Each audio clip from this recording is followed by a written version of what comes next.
Hello hi, ఈరోజు egg curry prepare చేస్తున్నామండి. అందుకు కావాల్సింది ముందుగా ప్యాన్లో 2 టేబుల్ స్పూన్ ఆయిల్ వేసుకోవాలి. అందులోనే ఉల్లిపాయ ముక్కలు వేసుకుని ఇలా దోరగా వేయించుకోవాలి. 3 పచ్చిమిరపకాయలు నేను కారం సరిపోయినంత వేసుకున్నాను. ఇందులోనే 4 అల్లం ముక్కలు, ఒక చిన్న సైజు వెల్లుల్లి రబ్బలు వేసి బ్రౌన్ కలర్ వచ్చేంత వరకు వేయించొద్దు, పింక్ కలర్ వచ్చేంత వరకు మాత్రమే వేయించుకోండి. ఈలోపు ఎగ్స్కి ఇలా మ్యాక్స్ పెట్టుకోండి, క్రాస్గా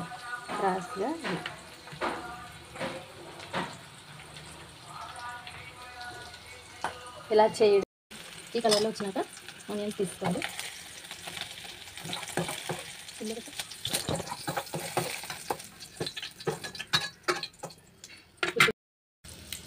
అందులోనే ఒక చిటికెడు కారం, పసుపు.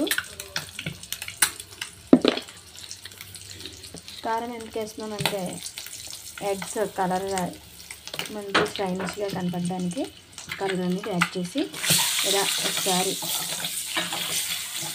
కలుపుకుంటాం. అప్పుడు కలర్గా కలుపుతాం.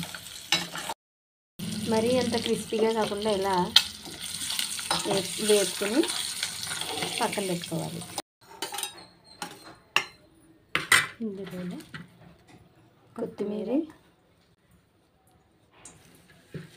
కరివేపాకులు వేసి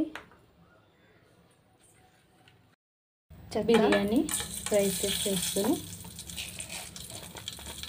లవంగాలు, అలాగే లాలిక్కాయలు, చెక్క వేసుకోవాలి.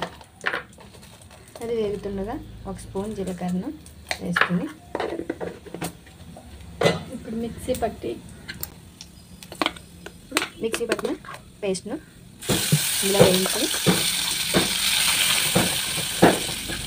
ఆయిల్ అందులో మిక్స్ అయ్యే వరకు పేస్ట్ అంతా అందులో వేసుకుని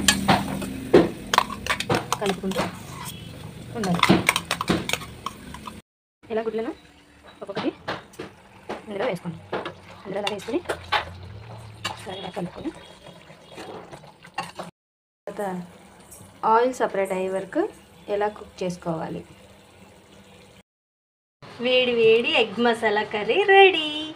ఇది రోటీలోకి, చపాతీలోకి, ఫుల్కాలోకి చాలా అంటే చాలా బాగుంటుందండి. ఒకసారి మీరు కూడా ట్రై చేయండి.